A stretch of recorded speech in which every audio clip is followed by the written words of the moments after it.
কি তুফান আসে না? বাপরে বাপ, মনে হচ্ছে যুদ্ধ লাগছে। বাংলাদেশের ট্রেন তো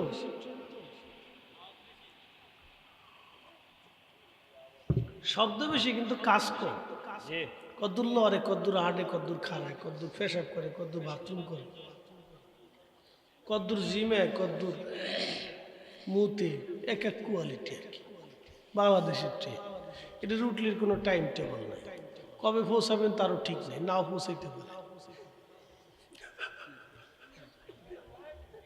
কি এক দেশে বাস করি চিন্তা করি, কি এক দেশে বাস করি। সারা জীবনে শুনি নাই যে ট্রেনে সরকারিভাবে কোনোদিন লাভ হয়েছে, খালি করে লোকসানি হয়। তা টাকা কোন চোরে খায়? ট্রেনের ভিতরে কত চোর আছে, মন্ত্রী থেকে আমলা থেকে কামলা, একবারে টিকিট থেকে পিয়ন থেকে শুরু করে সবই তুলে বোঝা গেল চোর। কি কথা কর না? আসতে বলেন কেন, জোরে বলেন। সরে সরে একবারে বুড়ে গেছে, বুড়ে সরে সরে। বাপরে বাপ, আজ পর্যন্ত জীবনে কোনোদিন শুনি নাই ট্রেনে 100 কোটি টাকা লাভ দেখেছে সরকার, খালি বলে লোকসানি। সারা জীবন চলতেছে দুকুর দুকুর দুকুর দুকুর দুকুর দুকুর করে চল, লাভ হয় না।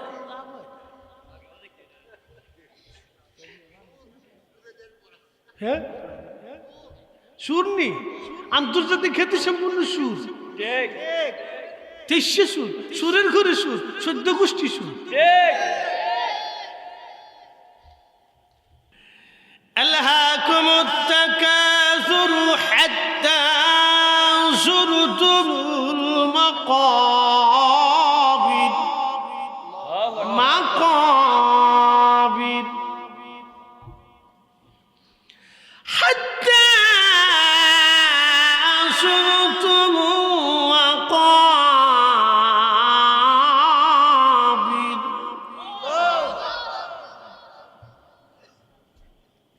মানুষ সম্পদের প্রাচুর্যতার কারণে প্রতিযোগিতা করে, দুনিয়াদারির ধান্দা করে মানুষ,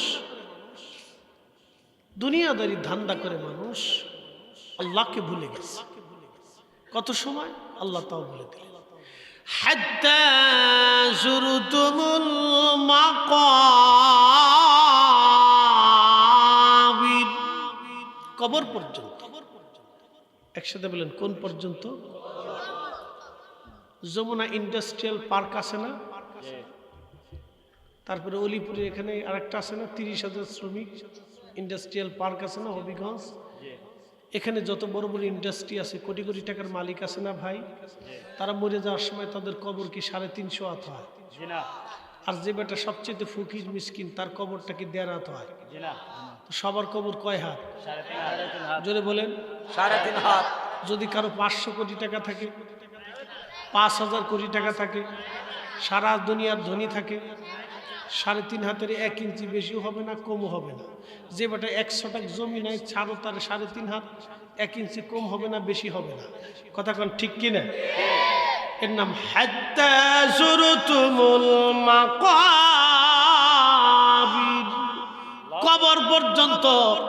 আল্লাহ বলেন কবর কবর কবর কবর পর্যন্ত, কবর। ইস, কি দারুণ কথা বুঝলেন। একবার সাচ্চা সাচ্চা, কাচ্চা কাচ্চা, পাকা পাকা কথা শুনেছি। কি তুফান আসে না? বাপরে বাপ, মনে হচ্ছে যুদ্ধ লাগছে। বাংলাদেশের ট্রেন তো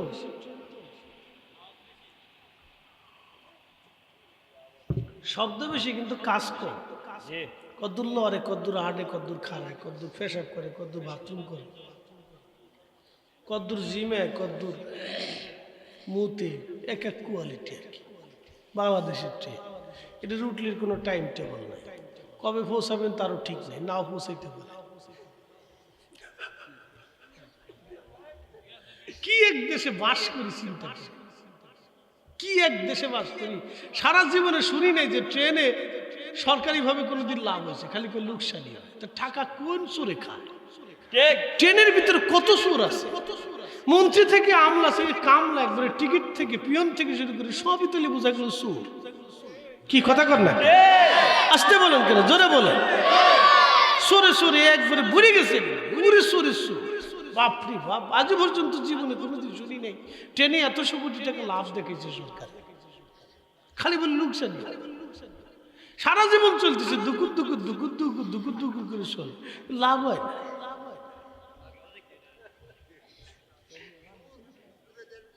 হ্যাঁ, সুর নেই, আন্তর্জাতিক খ্যাতি সম্পূর্ণ সুর, তেইশে সুর, সুরের ঘরে সুর, 14 গোষ্ঠী সুর।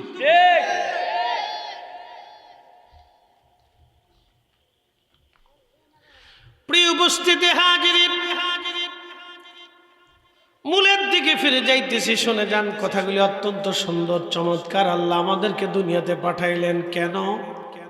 নফসে মুতমাইন্না হওয়ার জন্য আল্লাহ পাঠিয়েছেন। প্রশান্ত আত্মা বানাইতে হবে, যে আত্মা হারাম খাবে না হালাল খাবে, যে আত্মা হারাম করবে না হালাল করবে, যে আত্মা আল্লাহর হুকুম মেনে চলবে, শয়তানের হুকুম মানবে না, সেটা হলো প্রশান্ত আত্মা। আল্লাহ বলেন, ওয়ালা তাত্তাবিউ খুতুওয়াতিশ শাইতান, তোমরা শয়তানের ইত্তেবা করিও না। ইন্নাহু লাকুম আদুউম মুবিন, সে প্রকাশ্য দুশমন, দুশ্মনী করে তোমাকে ধ্বংস করবে, সে প্রকাশ্য দুশমন, তোমাকে ধ্বংস করে দিবে। প্রশান্ত আত্মা, আল্লাহ বলেন ইরজিই, তুমি ফিরে আসো, ইরজিই, ফিরে আসো।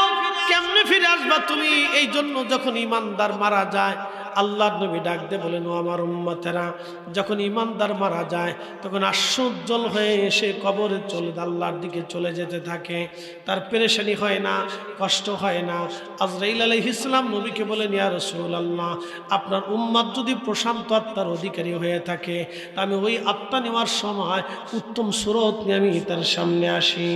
আল্লাহর বেহেশত থেকে তাদের জন্য খুব সুন্দর করে তোয়ালে আনা হয়, কাপড় চোপড় আনা হয়, এতই সুগন্ধ, সারা আসমান জমিন সুঘ্রাণে ভরিয়া যায়।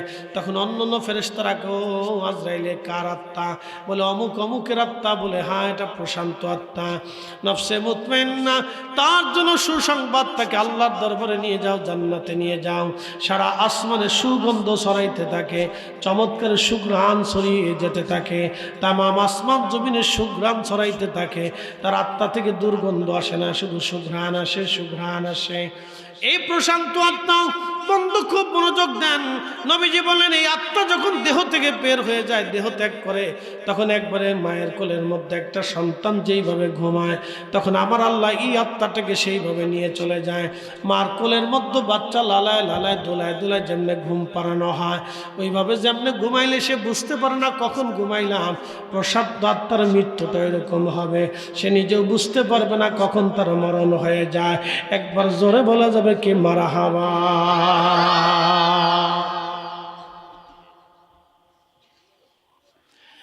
আর যদি প্রশান্ত আত্মার অধিকারী না হয়, তখন আমার রাসূল বলতেছে, আমার উম্মতরা শোনো, তার কঠিন কত বড় হবে, কত ভয়াবহ হবে তার মৃত্যু, মৃত্যুটা কত জটিল হবে তোমরা শুনে নাও। একটা উট জীবন্তভাবে চামড়া ছিলাইলে, একটা উটকে তুমি হত্যা করো না, সে জীবন্ত, চামড়া ছিলাইলা, চামড়া সিলাইতে সিলাইতে সিলাইতে সিলাইতে উটের চামড়া একবারে উঠাই ফেলনা, পরিপূর্ণ চামড়া উঠে গেল, আবার চামড়া হলো, আবার চামড়া উঠাইলা, আবার চামড়া হলো, আবার চামড়া ছিললা, কিন্তু উটটাকে হত্যা করলা না, আবার চামড়া হলো, আবার চামড়া ফেলাইলা। এইভাবে একটা উটকে 100 বার জিন্দা হালতে চামড়া উঠাইলে উটের যত বড় যন্ত্রণা হয়, এই নফসে মুতমাইন্না সারা, নফসে লাওয়ামা, যে পাপিষ্ঠ আত্মা থাকে, তার মৃত্যুর সময় এর চাইতে কঠিন ভয়াবহ যন্ত্রণা হতে থাকে, ছটফট করতে থাকে, দুর্গন্ধ আসতে থাকে তার শরীর থেকে। আহা, ওই আত্মা যখন বের করে নিয়ে চলে যায় আজরাইল, তামাম আসমান জগতে দুর্গন্ধ ছড়াইতে থাকে। তখন বনের পশুরা অভিশাপ দেয়, তখন ওই মাকলুকরা অভিশাপ দেয়, তখন ফেরেশতারা অভিশাপ দেয়, নদীর মাছ অভিশাপ দেয়। তারা ওই আত্মার জন্য আল্লাহর দরবারে তারা অভিশাপ বদদোয়া করতে থাকে। তামাম আসমানে দুর্গন্ধ ছড়ায় যায়, সারা আসমানে গন্ধ ছড়ায় যায়। ফেরেশতারা ডাক দেখে, আজরাইলে কার আত্মা?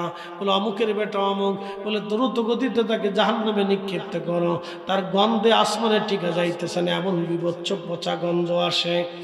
আর যখন নফসে মুতমাইন্নার অধিকারী হয়, তার আত্মাটা এত শুকরানো হয়, ফেরেশতারা আনন্দিত হয়, নদীর মাছ তার জন্য দোয়া করে, আল্লাহ আল্লাহ তুমি আমাদের ভিতর থেকে একজন বান্দা নিয়ে চলে গেলা, তোমার একজন ওলি নিয়ে চলে গেলা। তখন নদীর মাছে কান্দে, বনের গাছে কান্দে, আকাশের পাখি কান্দে, সমস্ত মাখলুকরা কান্দে, আল্লাহ তুমি আমাদের মাছ থেকে তোমার একজন বুজুর্গ নিয়ে গেলা, তোমার এক পেয়ারা বান্দাকে আমাদের মাছ থেকে নিয়ে চলে গেলা। তখন পশু পাখিরা, তোমার সমস্ত মাখলুকগুলি কান্না করতে থাকে, এবং সমুদ্রের মাছ, নদীর মাছগুলি তার জন্য দোয়া করতে থাকে। একবার জোরে বলা যাবে আল্লাহু আকবার। আসমানও তখন কাঁদে, জমিনও কাঁদে, আসমান কাঁদে, জমিন কাঁদে, তার জন্য আসমান কাঁদে, জমিন কাঁদে। 40 দিন পর্যন্ত কাঁদতে থাকে, 3 দিন পর্যন্ত কান্না করতে থাকে, এইভাবে কাঁদে। ফাদখুলি ফি ইবাদি ওয়াদখুলি জান্নাতি। আল্লাহ রাব্বুল আলামিন বলেন, হে প্রশান্ত আত্মা, তুমি চলে আসো, তুমি চলে আসো, এইখানে চলে আসো, যেইখানে আমার ইবাদত গুজার বান্দারা ঘুমায়, আমার জান্নাতের মধ্যে তুমি চলে আসো। এই জন্য আল্লাহর নবী বলেন, আল কবরু রাউজাতু মিন রিয়াজিল জান্নাহ, কারো কারো কবর আমার আল্লাহ রওজা বানায় দেয়, রওজা রওজা রওজা। একসাথে জোরে বলা যাবে কি মারহাবা। ওলিদের কবর আল্লাহ রওজা বানায়, ওলিদের কবর আল্লাহ কি বানায়? জোরে বলেন, জোরে বলেন, জোরে জোরে, না না একসাথে বলেন, কি বানায়? ওলিদের কবর কি বানায়? রওজা বানায় দেয়। রাউজাতুম মিন রিয়াজিল জান্নাহ, জান্নাতের বাগান থেকে একটা বাগান বানায় দেয়, একটা টুকরা বানায় দেয়। এর জন্য ওলিরা যে কবরের মধ্যে ঘুমায়, এটা বেহেশতের বাগান হয়ে যায়। এই জন্য মুসলমানরা আল্লাহ ওলিদের বেহেশতের বাগানে তাদের মাজারের পাশে যাইয়া, তাদের পাশে বসিয়া বসিয়া দোয়া করে। আল্লাহর ওলিদের উসিলায় দোয়া করার কারণে আমার আল্লাহ তাদের দোয়াগুলি কবুল করে নেয়। একবার জোরে বলা যাবে কি মারহাবা। আল্লাহুম্মা সাল্লি আলা, আহা জবান খুলে, মাওলানা মুহাম্মদ ওয়া আলা আলি সাইয়্যিদিনা,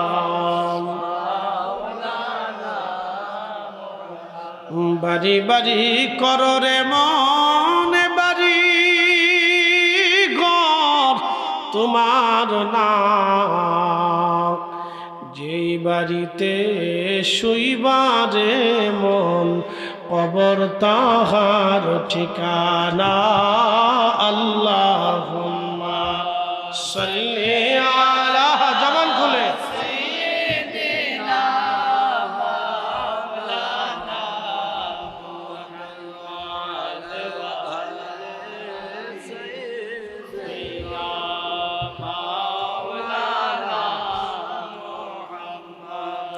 উড়ে যাও রে মাহফিলের হাওয়া, যাও রে উড়ে মদিনায়, আমাদের সালাম পৌঁছে দিও নূর নবীজির পাক রওজায়। আল্লাহুম্মা সাল্লি আলা, আহা মাশাআল্লাহ, আল্লাহু আকবার।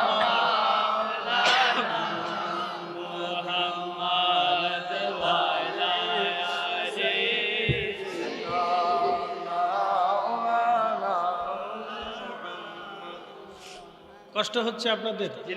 তাহলে আমরা ফিরে যাব কার কাছে? আল্লাহর কাছে। আল্লাহর কাছে। একসাথে বলেন, কার কাছে? আল্লাহর কাছে। আল্লাহর কাছে। ওয়া ইন্না ইলাইহি রাজিউন। আল্লাহু আকবার। আমরা আল্লাহর কাছে ফিরে চলে যাব, আল্লাহর কাছে, আল্লাহর কাছে। আমাদের বাড়ি ছিল আল্লাহর কাছে রূহের জগতে, আমি আসছি দুনিয়াতে, আবার ফিরে যাব আল্লাহর কাছে। কি নিয়ে যাব? 1 নম্বর ঈমান, 2 নম্বর আমল। এক নম্বর ঈমান, 2 নম্বর আমল। আমরা আসছি আল্লাহর কাছ থেকে, আবার আল্লাহর কাছে ফিরে যাব, আবার আল্লাহর কাছে ফিরে যাব, আবার আল্লাহর কাছে ফিরে যাব। বন্ধু, এজন্য আল্লাহর নবী সাহাবীদেরকে কবরে নামানোর আগে, জানাজা পড়ার পরে অথবা জানাজা দেওয়ার আগে নবী বলতেন, তোমরা দেখো আমার এই উম্মত, আমার এই সাহাবীর কোনো ঋণ আছে কিনা। নবীজির কাছে সাহাবীরা বলতো, অমুক অমুক জায়গায় সে ঋণ আছে, দেনা আছে। আল্লাহর নবী পরিবারকে বলতেন, ঋণ মওকুফ করাও। যদি সম্ভব না হতো, দুর্বল হতো, গরিব হতো, আল্লাহর নবী ধনী ধনী সাহাবীদেরকে বলতেন, তার ঋণ মাফ করাইয়া দাও। কারণ ঋণ নিয়ে তাকে কবরে পাঠানো যাবে না, তাকে ঋণ ছাড়া কবরে পাঠিয়ে দাও। কবর বড় কঠিন জায়গা, কবর বড় কঠিন, কবর বড় কঠিন। তার ঋণ মওকুফ করে কবরে পাঠাও। কিন্তু আমাদের ছেলেরা, আমাদের মেয়েরা, স্ত্রী পুত্র পরিজন যারা আছে, তারা আপনার ঋণ নিয়ে চিন্তা করে না। বউ কান্দে, হারে জরিনার বাপ, তুমি যদি থাকতে আমার কোনো চিন্তা ছিল না। ও আল্লাহ, আল্লাহ রে, কি হইল? ও মুর্শিদার বাপ, তুমি আমরা থুই এমনি শুনে গেলে, তুমি ছাড়া আমার কি উপায় হবে? আমি বাচ্চা কাচ্চা নিয়ে কেমনে চলবো? নিজের চিন্তা কর, স্বার্থপর। কি কথা কর না কেন? যত বেডি কান্দে, সব বেডি এইভাবে কান্দে, স্বার্থপর। স্ত্রী কখনো আলেমদেরকে পর্দার আড়াল থেকে বলে না, হুজুররা, এলাকাবাসী, মুরব্বীরা, আমার স্বামী অমুক অমুক জায়গায় ঋণ আছে, বা কোন কোন জায়গায় ঋণ আছে আগে বলেন, আমার স্বামীর ঋণ মওকুফ করা, তারপরে কবরে পাঠান। বাংলাদেশের কোন স্ত্রী এই কথা কয় না, খালি নিজের চিন্তায় কান্দে, জরিনার মারে, জরিনার বাপ, তুমি দেখতে চিন্তা ছিল না। আরে কি এই কয়ে শীতে ফিরে কান বাং দিয়ে কথা কর, আবার উঠে, আবার খানটে করে কাহা কি এটা করে। ছেলে কান্দে, আব্বা তুমি থাকলে আমার আর চিন্তা ছিল না, আব্বা আপনারা কে দেখবে, আমি আব্বা কয়ে কারে ডাক দিব, খালি এটা চিন্তা করে। আব্বাকে তোমার ডাক দেওয়ার দরকার নেই, তোমার বাপ মরে গেছে, তোমার অন্য কারো তোর আব্বা করার দরকার নেই। তো এগুলি বলে কান্দার তো দরকার নাই। তুমি মুরব্বীরও ডাক দেখো, দেখেন আমার আব্বা দুনিয়ার থেকে চলে গেছে, আল্লাহ নিয়ে গেছে, আল্লাহর হুকুম ছিল বাবা চলে গেছে, আমার বাবার ঋণ আছে কিনা, আমার বাবার ঋণ মাফ করে দেন, আমার আব্বারে মাফ করে দেন। কেউ কিছু পাইলে বলেন, আমার আব্বার ঋণ আমরা পরিশোধ করে দিই। না পারলে হাতটা ধরে গেছে, আব্বা চাচা আপনি আমার আব্বারে মাফ করে দেন। জোরে বলেন, এইগুলিতে না।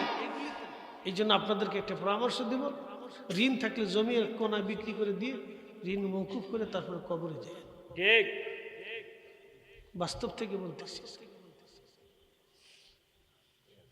আল্লাহ রসুল বলতেন, আমার উম্মতকে ঋণ মুক্ত করে কবরে পাঠাও, কারণ আল্লাহর ঋণ আল্লাহ মাফ করবে। নামাজ পড়েন না, আল্লাহ মাফ করবে, আল্লাহ ওয়াদা করছেন। একসাথে বলবেন আল্লাহু আকবার। না না, হয় না, জোরে জোরে জোরে। ওয়াদা কে করছে? আল্লাহ ওয়াদা করছে, তুমি আমার হক নষ্ট করছো, আমি মাফ করে দেবো। লা তাকনাতু মির রাহমাতিল্লাহ, আমার রহমত থেকে নিরাশ হইস না। ইন্নাল্লাহা ইয়াগফিরুয যুনুবা জামিআ, নিশ্চয় আমি রব তোমার জীবনের সব গুনাহ মাফ করে দিব। আল্লাহ মাফ করে দেওয়ার ওয়াদা করেছে, অবশ্যই আল্লাহ মাফ করবে, মাফের আশায় আছি, আল্লাহ ক্ষমা করবে, কিন্তু বান্দার হক আল্লাহ মাফ করবে না। কি কথা কর না কে? বেশি ধরা পড়বে কারা জানেন? যারা সরকারের টাকা চুরি করে খায়, রাষ্ট্রের টাকা যারা চুরি করে খায়, এরা এমন ধরা পড়বে, এদের মতো বলদ আর দুনিয়াতে নাই। 18 কোটি মানুষ মামলা করবে, 18 কোটি।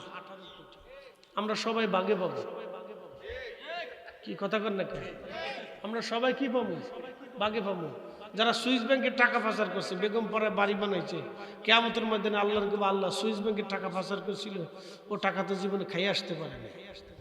ঠিক, খাইয়ে যাইতে পারে, খাইতে না পারে, ভাঙতে না পারে, শেষে বোতল সার মুড়ি দেয়। বোতল সার, বোতল সারে চিনছেন? বোতল, বোতল, লাল বোতল একটা ধরে মুখের মধ্যে টানে, বউরে কয়, শাশুড়ি ভালো আছো? ফুলাই টাইন না, হ্যাঁ বাপের কা বিয়াই ভালো আছেন বিয়াই। আসতে ঠিক কোন করে জোরে বলে সুখ নাই, একসাথে বলেন কি নাই, সুখ নাই। এই ওয়াজ ওনাদের শোনার দরকার ছিল, কিন্তু ওনারা ওয়াজে বসে না।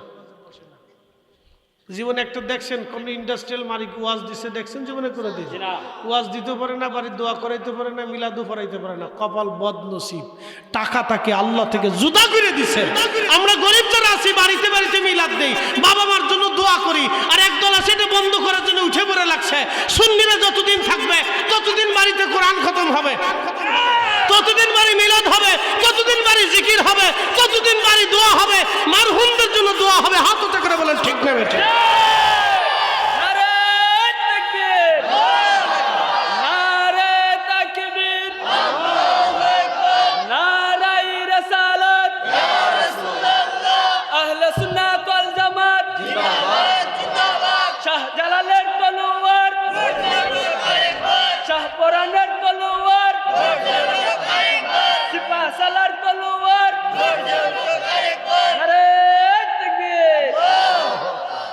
অনেকে তকবির টকবির দেন না, ডরাইছেন নি আপনারা? হুজুর আবার কোন চিন্তা করে বাড়ি মিলাদ পড়াই দিয়ে আপনারা আবার বিপদে ফেলাই দিল নাকি? মরার পরে বুঝবেন জালাকারে দোয়া পাইতেন না, দোয়ার জন্য কবরের উপরে বসে আফসোস করবে। আহা, ইমাম ইবনে কাইয়িম জাওজি কিতাব রূহের মধ্যে লিখছেন, প্রত্যেক রুহু কবরের উপরে এসে আফসোস করতে থাকে, আহা বদনসিব, আমি এমন একটা অপদার্থ সন্তান রেখে আসছে, আমার জন্য দোয়া করে না। আমাদের বাপ মারা, আমাদের পূর্বপুরুষ যারা কবরে চলে গেছে, তারা আজকে আনন্দিত হয়ে বসে আছে, আমার সন্তানরা আমাদের জন্য দোয়া করবে, তারা আমাদের উপর খুশি। কথা বলেন ঠিক কিনা? তাদের হক আমরা আদায় করতেছি। কথা ঠিক আছে না ভাই? হক আদায় করতেছি। শয়তান খুব সিটার, খুব মারাত্মক সিটার। ও টুপি মাথায় দিয়ে এসে ভেজাল বাড়াই দিচ্ছে, যা বন্ধ করে দিচ্ছে ফতোয়া দিয়ে।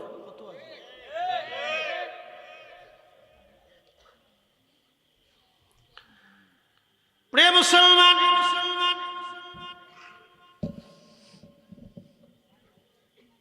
চুনারুঘাটবাসী খুব মনোযোগ দিয়ে কথাগুলি শুনবেন। অবশ্যই আমরা ফিরে যাব আল্লাহর কাছে, কিন্তু আমার বড়িটা নিয়ে কবরে নামানো হবে। নবীজি আয়েশাকে বলেন, আয়েশা তুমি কি জানো মানুষের কঠিন সময় কখন? বলে আল্লাহ রাসূলুহু আলাম, আল্লাহ জানে, নবী জানে। আমি আয়েশা জানি না, আল্লাহ জানে, নবী জানে। নবী বলেন, আয়েশা রে, যখন মরহুমের লাশ গোসল করানো হয়, তখন তাকে নরম পানি, ওমা গরম পানি দিয়ে তার গোসল করানো হয়। গোসলের সময় তার শরীরে এমনটা যন্ত্রণা করে, সে চিৎকার করে আর বলে, আমার আওলাদ ধীরে ধীরে গোসল করা, কারণ মৃত্যুর যন্ত্রণা বড় ভয়াবহ, বড় কঠিন। আহা, কিন্তু রুহু কাঁদতে থাকে, কিন্তু এই বডির আশেপাশে যারা থাকে কেউ শোনে না। আয়েশারে তুমি জানো মানুষের জীবনের সময় কখন কঠিন? যখন তার জানাজা পড়ে খাটিয়া করে কবরের দিকে নিয়ে যাওয়া হয়, তখন এই রুহুটা কাদার বলে, আওলাদরা রে, এত তাড়াতাড়ি আমাকে বিদায় দিয়ে দিচ্ছ, কারণ কি? এতটা বছর আমি তোমাদের জন্য লড়াই করলাম, এতটা বছর আমি তোমাদের জন্য কষ্ট করলাম, আমি চুল সাদা করলাম, চামড়াগুলি গুছাইলাম, সন্তান তোমাদের জন্য এত তাড়াতাড়ি কবরে দিয়ে দিচ্ছ। আমার কবর তো জাহান্নামের টুকরা হয়ে গেছে, আর কিছু সময় আমরা দুনিয়াতে রাখো। নবীজি ডাক দিয়ে বলেন, আয়েশা এই সময় কেউ তার কান্না শুনে না। যখন কবরে নামানো হয়, দুইজন আল্লাহর বান্দা কবরে নামে, রুহু ভাবে এই দুইজন বুঝি আমার সাথে যাবে রে আজ কবরে। যখন ওই দুইজন কবর থেকে উঠে চলে আসে, তখন ওই রুহু কান্দে, ডাক দেয়া বলে, আমি একা, আগে কেন বুঝি নাই দুনিয়া এত স্বার্থপর, আগে কেন বুঝি নাই। আমার কল্যাণ কি, জীবন হইল কি, জিন্দিগি আমার বৃথা হয়ে গেল, আমি আজ একা হয়ে পড়লাম। এই কবরে আমার সঙ্গী নাই, সাথী নাই, কেউ আজ আর আমার আজকে নাই। নবীজি বললেন, সাহাবীরা রে, তখন তোমরা তোমার ভাইয়ের কবরের পাশে দাঁড়াও, ইস্তাগফিরু লিআখিকুম, কবরের পাশে দাঁড়াইয়া দাঁড়াইয়া তোমার ভাইয়ের জন্য আল্লাহর দরবারে ইস্তেগফার করতে থাকো। কেননা কিছু সময় পরে মুনকার নাকির তার কবরে এসে তাকে 3টা প্রশ্ন করবে। মার রাব্বুকা ওয়া দীনুকা মা কুনতা তাকুলু ফি হাক্কি হাযার রাজুল। কবরের ভিতরে মুনকার নাকিরা সে 3টা প্রশ্ন করবে। এই প্রশ্ন যাতে সহজ হয়ে যায় সেই জন্য তোমার ভাইয়ের জন্য দোয়া করো। কত সময় দোয়া করবে? আল্লাহর নবী আরো বলেন, একটা উট কুরবানি করার পরে এই উটটা জবাই দিয়ে চামড়া ছেলে গোশত বানাইয়া মানুষের মাঝে বন্টন করতে যত সময় দরকার, ও আমার উম্মতরা তোমরা তোমার ভাইয়ের কবরের পাশে তত সময় দাঁড়াইয়া দাঁড়াইয়া দোয়া করো, তালিম তরবিয়ত করো, তালকিন করো, জিকির করো, কালেমার জিকির করো, কোরআন শরীফ তেলাওয়াত করো। একবার চিৎকার মেরে জোরে বলা যাবে আল্লাহু আকবার। জিন্দেগি তো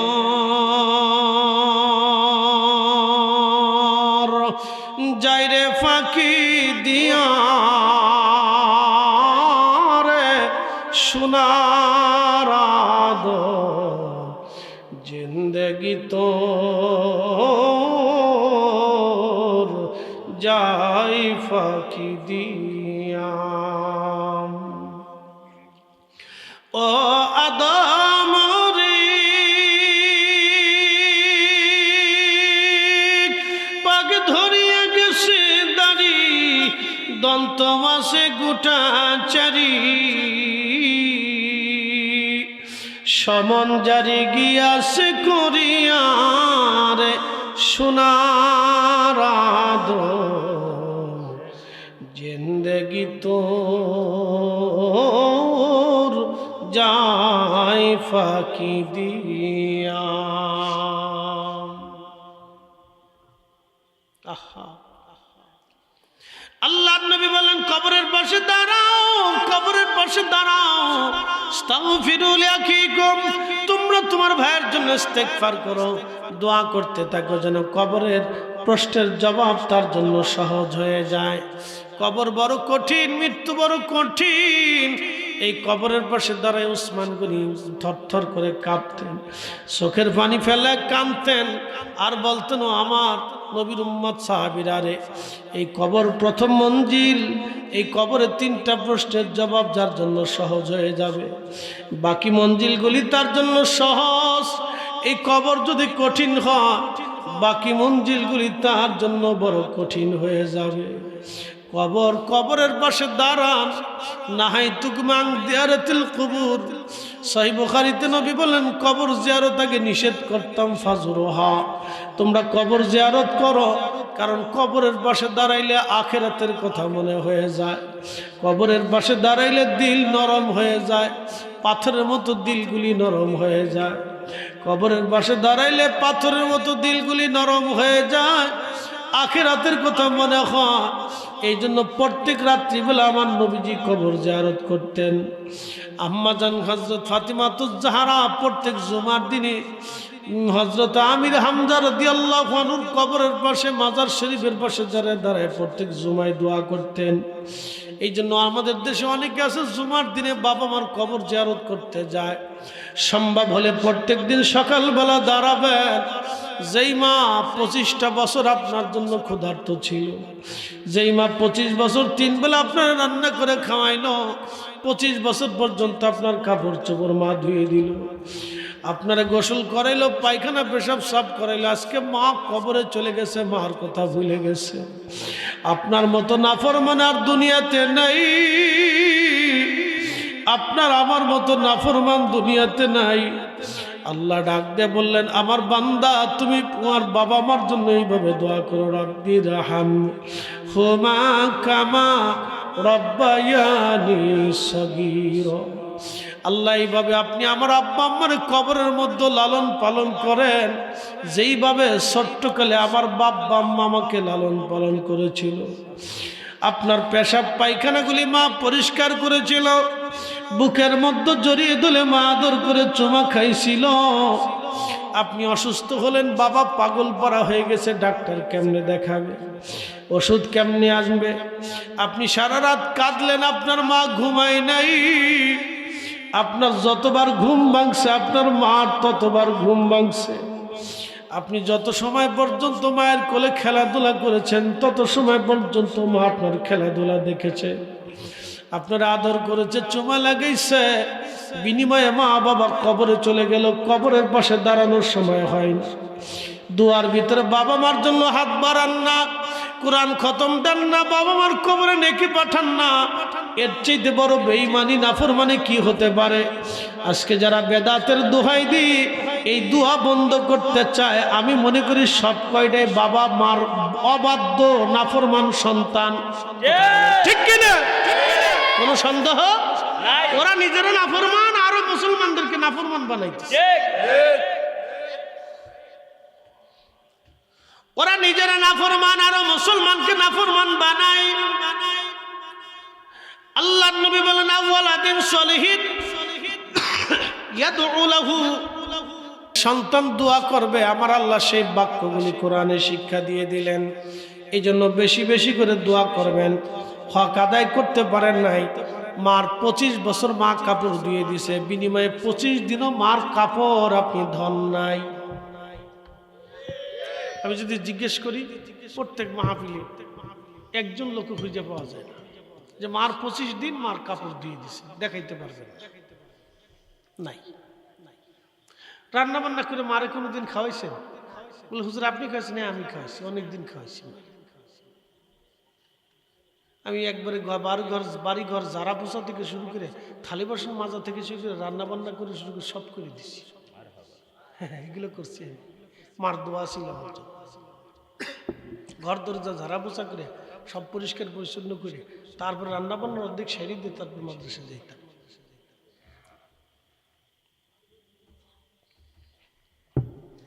সুযোগ হয়েছে একটু, তোমার দোয়া ছিল।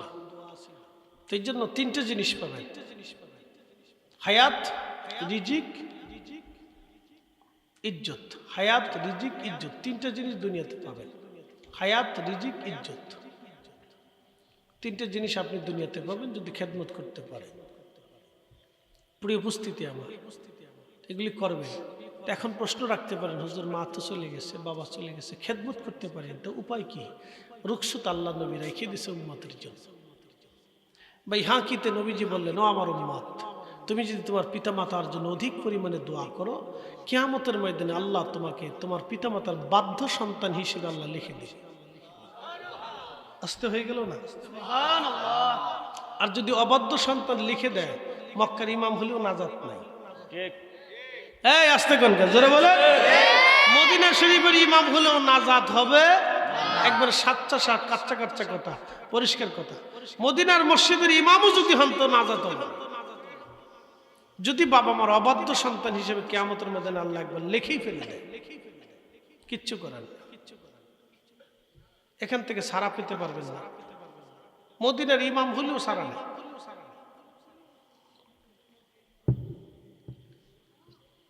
এই জন্য বিষয়গুলি আপনাদেরকে খুব নজর রাখতে হবে, খুব কেয়ারফুল থাকতে হবে। তা আমরা কবরের পাশে দাঁড়াবো, তাদের জন্য দোয়া করব। আল্লাহর নবী কবরের পাশ দিয়ে যাচ্ছে, তো যাওয়ার সময় দেখলেন কবরের ভিতরে আযাব হয়। নবী যা দেখতেন আমরা তা দেখি না। পাশে খেজুরের গাছ ছিল, নবীজি বললেন সাহাবীরা খেজুরের ডাল ভেঙে নিয়ে আসো। তো একটা ডাল ভেঙে আনার পরে আল্লাহর নবী ডালের মাঝখান থেকে কেটে 2 টুকরা ডাল 2 খেজুরের 2 কবরের মাঝখানে গেড়ে দিলেন। সাহাবে কেরাম বললেন ইয়া রাসূলুল্লাহ, এরকম তো কোনোদিন দেখিনি। নবীজি বললেন কবরের মধ্যে আযাব হচ্ছিল, সে আযাব বন্ধ করার জন্য আমি 2টা ডালের টুকরা 2 কবরে গেড়ে দিলাম। ওই ডাল যত সময় শুকনো থাকবে তত সময় ডাল আল্লাহর জিকির করবে। ওই জিকিরের কারণে আল্লাহ বান্দাদের কবরের আযাবকে হালকা করে দেবে। সুবহানাল্লাহ। একসাথে বলেন আল্লাহু আকবার। কিসে জিকির করবে? ডালে। যারা বলেন কিসের জিকির করবে? ডালে যত সময় তাজা থাকবে তত সময় জিকির হবে। তো ডালের জিকিরে যদি কবরের আযাব হালকা হয়, তাহলে আমাদের জিয়ারতে আমাদের জিকিরে কি কবরের আযাব মাফ হয় না? একসাথে বলেন হয় না? আমাদের কোরআন খতমে কবরের আযাব মাফ হয় না? আমাদের মিলাদ দোয়া দুরুতে কবরের আযাব মাফ হয় না? তাহলে যেহেতু মাফ হয় সেহেতু বেশি বেশি করেই করব। কথা বলেন ঠিক কিনা? যাতে আল্লাহ আমাদেরকে কিয়ামতের ময়দানে বাবা মার বাধ্য সন্তান হিসেবে কবুল করে। আল্লাহ কবুল করুক বলে না আমি। এই জন্য দোয়া করবেন, বেশি বেশি দোয়া করবেন। দোয়া কখনো ছাড়বেন না, কখনো বাদ দিবেন না। এই সমস্ত আজারে বাউতা বাতিয়া ফতোয়া এগুলো আমাদের শোনার টাইম নেই, দেখার টাইম নেই। আমাদের কাজ আমরা আঞ্জাম দিতে থাকবো, করতে থাকবো। মাজারে গান বাজনা ঢোল ডগর পিটানো ওরসের সময়। আচ্ছা আপনারা বলেন, আমি দলিলা দিল্লা দিব না, মসজিদের ভিতরে কি ঢোল পিটানো যায়নি? জোরে বলি, বুঝছে বলি। মসজিদের ভিতরে নামাজের আগে ঢোল দুটো ফিটান দেন নাই? আল্লাহ রাসূল জীবনে দিছে কোনো দিন? তো নবীজি দেয় নাই, তাহলে আমরা দিতে যাবো কে? কি কথা কর না কেন? আল্লাহ রাসূল যেখানে দেয় নাই সেখানে আমরা দিতে যাবো কেন? নামাজের আগে যদি ঢোল ফিটানো যাইতো তাহলে খতিব সাহেব আগে দুটো বাড়ি দিত, বাড়ি দিয়ে ফিটিয়ে তারপরে নামাজ শুরু করতো, নামাজ শেষে আরো দুটো ফিটানো দিয়ে তারপরে নামাজ শেষ করতো। কি কথা কন না কেন? যেহেতু মসজিদে ফিটানো যায় না, অতএব মাজারও ফিটানো যাবে। মাজার হচ্ছে কবর, ওটা জিয়ারতের জায়গা, ওখানে ঢোল পিটানোর জায়গা না। আপনি রসুলের জিন্দিগিতে কোনোদিন পাবেন না কোনো কবরে আল্লাহ নবী কোনো সাহাবী ঢোল পিটিয়েছে, গান গাইছে, নাচছে, আপনি কোনো কোথাও পাবেন না। যদি একটাও দেখাইতে পারেন, আল্লাহর কসম করে বলি, তাহলে হাতে ছুরি পড়বে, ওয়াজ বাদ দিয়ে দেব, বা সোজা বাংলা হিসাব। কোন কবরে নবীজি সাহাবীরা ঢোল পিটেছে, গান গাইছে, বাজনা করছে, আমরা যদি দেখাইতে পারেন তো আমি ইনশাল্লাহ এই আমি হাতে ছুরি পরে আওয়াজ নসিদ বাদ্য দেবো, আপনাদের সাথে ঢোল ডুগুর পিটিয়ে নাচানাচি কদ্দুর কর্ম দিয়ে কদ্দুর গান টান। কণ্ঠ তো আমার একবার খারাপ না, টান দুটো দিলে তো ভালো শোনা যাবে না? কি কর শালার মাওলানা মসজিদ ঘরে আল্লাহ থাকে না, টুন টোনা টুন টুন টোনা টুন টুন। তিনটে বাড়ি দেবো, এত বড় দুটো চুল রেখে মার্কেট কি খারাপ হইব? পাবলিককে ফরিদ হুজুর আগে ওয়াজ করতে হন, দেখো ফরিদ হুজুর গান বেরিয়েছে, বিরাট মার্কেট সারা দেশে হয়েছে। ফিরে কামেল মুর্শিদে মোকাম্মেল হযরত বিরিটানা রহমতুল্লাহ। শোনেন, একে সুন্নিয়ত না। সুন্নিয়ত যদি দেখতে চান, হুজুর গাউসে পাক জীবনে ঢোল পিটিয়েছে কোনো প্রমাণ আছে? এই আসতে কোন কোন জোরে বলেন। 360 আউলিয়ার জীবনে কোনোদিন আছে? দেখাইতে পারবেন? নাই। লোক কাজ আমরা করতে যাব, সেবে কাজ করা যাবে। কথা বলেন ঠিক কি না? করাই যাবে, কখনই করা যাবে। আল্লাহ আমাদেরকে, ভাই আমরা আল্লাহর কাছে ফিরে যাব। কার কাছে ফিরে যাব ভাই? আল্লাহর কাছে। আল্লাহর কাছে ফিরে চলে যাব। জবাবদিহিতা আল্লাহর কাছে দিতে হবে। প্রিয় ভাই আমার, যে কাজ করলে আল্লাহ এবং তার রাসূল অসন্তুষ্ট হবে সে কাজ আমরা করব না। কথা ঠিক কিনা? কোনো কবরে এই কাজ করা যাবে না, কোনো মাজারে এই কাজ করা যাবে না। এটা জিয়ারতের জায়গা, এখানে দোয়া করতে হয়, দোয়া মানতে হয়। সুম্মা তুরাদ্দুনা ইলা আলিমিল গায়বি ওয়াশ শাহাদাতি ফায়ুনাব্বিউকুম বিমা কুনতুম তা'মালুন। আল্লাহু আকবার। রব্বুল আলামিন বললেন, তোমরা আমি আবার আমার কাছে ফিরে আসবা, তোমাদেরকে আমি দেখাবো তোমরা কি কি আমল করছো না না করছো। আমি আল্লাহ তোমারে দেখাবো, তোমরা আমার কাছে ফিরে আসবা। কিন্তু আর ফিরে যেতে পারবা না। সনাতন ধর্মের যারা আছে হিন্দু, তাদের বিশ্বাস আমি আবার আসিব ফিরে ধানসিঁড়ির তীরে নবান্নে বাংলায়, হয়তো শালিকের বেশে আমি আবার ফিরে আসব। বাংলাতে শালিকের বেশে, কবুতরের বেশে, কুকুরের বেশে, বিড়ালের বেশে, ছাগলের বেশে, গরুর বেশে ফিরে আসার আর কোনো সুযোগ নাই। এই সুযোগ আল্লাহর রাখে নাই। একবার চলে গেলে থাকার আর কোনো সুযোগ নাই, চলে গেলে ফিরার আর কোনো সুযোগ নাই, ফিরে আসার আর কোনো রাস্তা নাই। একদিন মাটি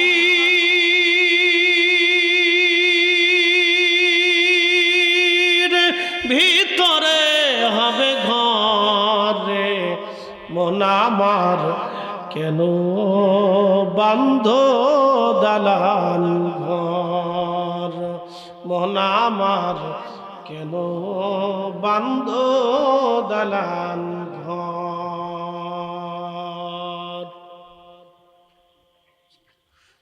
বন্ধু আমরা আল্লাহর কাছে চলে যাব।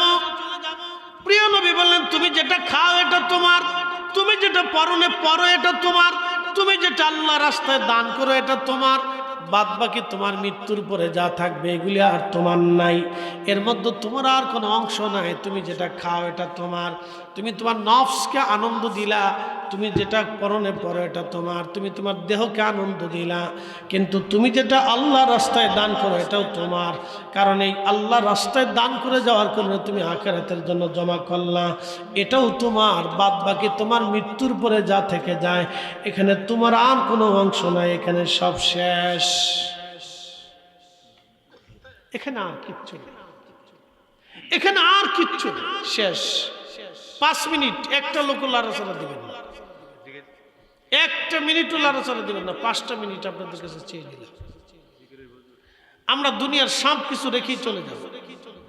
আগামী বছর মাহফিলটা থাকবে, হয়তো মাহফিলের কেউ না কেউ কবরে চলে যাবে। কথা ঠিক আছে না ভাই? একসাথে বলেন তো আল্লাহু আকবার। না না হয় না, জোরে জোরে জবান খুলে বলেন আল্লাহু আকবার। ইয়া রাসূলুল্লাহ, পরে লা হাওলা ওয়ালা কুওয়াতা ইল্লা বিল্লাহ। ফিরে যাব কার কাছে? কি নিয়ে যাব? ঈমান আমল। জোরে বলেন ঈমান আমল, ঈমান আমল, এর বাহিরে আর কিছু নিয়ে যাওয়ার সুযোগ নাই।